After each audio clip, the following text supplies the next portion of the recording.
Oke, sekarang bismillah ya, karena beda record. Bismillahirrahmanirrahim. Sekarang kita lanjutkan untuk contoh-contoh yang hidrotermal. Itu contohnya apa yang bisa disintesis dengan hidrotermal, macam-macam ya. Zeolit bisa. Terus kemudian semikonduktor juga bisa. Perovskite bisa.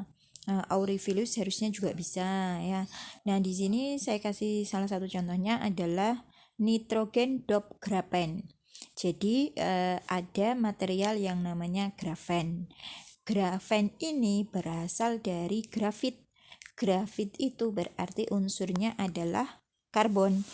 Nah, kalau grafit itu unsurnya karbon, tapi kan dulu sudah di kimia unsur kan sudah dipelajari bahwa ada beberapa alotropi dari karbon. Dia ada bentuk grafit, dia ada bentuk C60 fuleren ya, dia ada bentuk diamond juga. Nah, ini kan beberapa bentuk grafit, beberapa bentuk karbon maksud saya. Nah, di sini coba kita lihat grafit. Grafit di sini, grafit karakteristik daripada grafit itu adalah strukturnya dia terdiri dari lapisan-lapisan seperti itu. Nah, lapisan ini bisa diimprove, artinya diimprove ininya ya, diimprove kualitinya dengan cara merubahnya dengan graphene oxide. Prosesnya adalah di sini dia di stirring 12 hours, 12 jam maksudnya, terus kemudian difiltrasi dan dilanjutkan dengan proses sonikasi. Di dalam proses ini dikenal dengan hammer method ya. Di sonikasi di sini nanti grafit itu dia akan berubah atau di sana ada sebagian yang mengalami oksidasi ya, gugus fungsinya di sana kan ada yang berubah tuh. Di sini dia berubah menjadi graphene oxide di sini. Setelah jadi graphene oxide, kemudian kalau judulnya tadi kan N-dop, berarti kita harus memasukkan doping nitrogen. Doping nitrogen itu dilakukan di dalam proses hidrotermal di dalam autoclave tadi. Berarti graphene oxide-nya kita masukkan ke sana, kita tambah amonia, kemudian amonia ini sebagai sumber nitrogen ya. Terus kemudian dipanaskan pada 180 derajat Celcius. Oh ya, tadi ada yang lupa di saya ini kan ya, saya mention ya. Di dalam proses hammer ini graphene oxide-nya ini di apa istilahnya ya, dieksfoliasi. Ya, dieksfoliasi itu kayak lapisan-lapisannya kemudian dipisahkan gitu ya, digulung dipisahkan gitu loh. Kayak kamu jajan lapis itu kan terdiri dari beberapa lapisan. Nah, kita pisahkan antara satu lapisan dengan lapisan yang lain, maka di sini melalui proses eksfoliasi sehingga di dalam ininya nanti dia jadi graphene oxide ya. Graphene oxide nanti direduksi bisa menjadi graphene. Nah, di dalam proses autoclave di sini kan sudah menjadi satu layer kan, karena dia di sini sudah menjadi grafen tadi. Di dalam autoclave ini tadi kan ada N-dop. Jadi nitrogen ini diharapkan masuk mendoping di dalam grafennya. Lihat di situ ada atom dengan warna yang berbeda. Ada atom-atom dengan yang warnanya berbeda, berarti diharapkan di sini itu sudah masuk nitrogennya. Setelah itu di sini ternyata tidak katalis yang digunakan tidak hanya nitrogen dop grafen, tetapi di sini ditambahkan MOO4 ya. MOO4 ya, di sini dimasukkan lagi ke dalam autoclave, ditambahkan di situ di proses yang kedua, terus kemudian di hidrotermal lagi, di hidrotermal sintesis. Atau ini mungkin ini ya, tidak ada keterangan lebih lanjut, mungkin di sini ini bisa saja prosesnya adalah sekali, tapi harusnya di sini mungkin ya, kalau biasanya kalau kita misalnya kita doping dulu juga bisa, terus kemudian in situ reaction dicampur semua juga bisa. Tapi untuk memastikan misalnya nitrogennya tadi sudah masuk di dalam grafennya, maka tahap pertama dimasukkan nitrogen dulu. Setelah itu mungkin ditambahkan dengan ini oksida yang mau ditambahkan ini. Kemudian di sini bisa kita lihat hasilnya adalah di sana ada grafen yang sudah terdoping N atom, di sana ada tulisan N atom, tetapi di sana juga ada oksida-oksida dari logam ya, MMO MnO4. Artinya apa di sini? Ini bervariasi logamnya. Bisa Mn, bisa Co, bisa Ni, tetapi dia di dalam senyawa itu ada juga MnO4. Nah, di sini berarti MnO4 ini dia terdistribusi di permukaannya nitrogen dop grafen. Jadi nitrogen dop grafen itu bukan nitrogen terdoping grafen ya, tapi grafen terdoping nitrogen. Dari sini kita bisa menghasilkan material ini.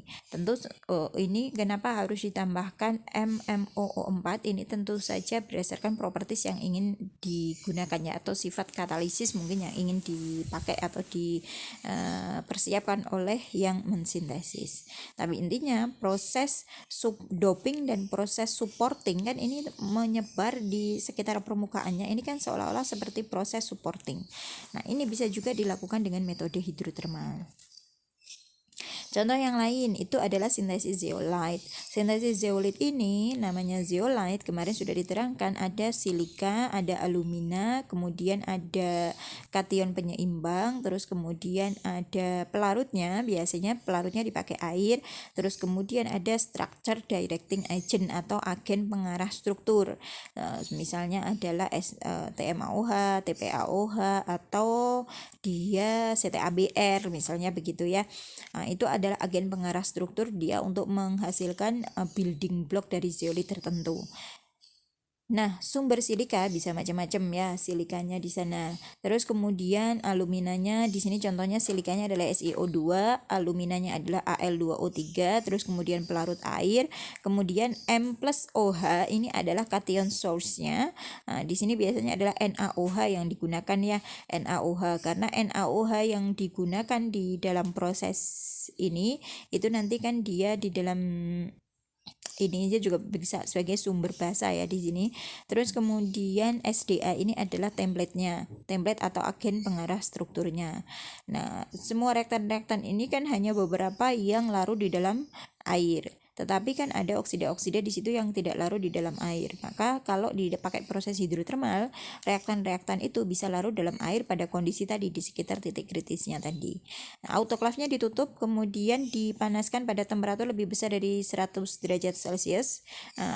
Teman-teman ada juga kayaknya yang mencoba di 90 derajat Celcius dan itu juga hasilnya bagus. Jadi temperatur ini adalah variabel sintesis yang baiknya dicoba dulu. Tapi kalau memang tidak ada variasi temperatur ya berarti dicari pada temperatur berapa di jurnal-jurnal itu menghasilkan hasil yang maksimum gitu. Cuman kalau reaktannya udah berbeda, kondisinya ada yang berbeda juga, biasanya nggak sama nanti hasilnya. Misalnya pada percobaan si A yang di jurnal itu dia hasilnya bagus pada 100 gitu. Saya coba tapi sumber silika saya berbeda misalnya, atau sumber alumina saya berbeda, atau pelarut saya berbeda, maka suhunya tidak lagi berlaku suhu 100 itu. Harusnya kalian mencoba sendiri pada suhu berapa dia nanti akan memberikan hasil yang bagus. Nah, ini pada saat nukleasi pertumbuhan produk di sini akan dihasilkan inti-inti kristal zeolit yang kemudian semakin membesar ya.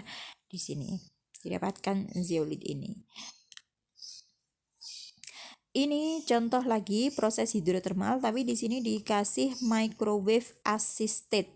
Artinya apa? Dia proses hidrotermalnya di sini tidak menggunakan panas oven, tetapi menggunakan apa?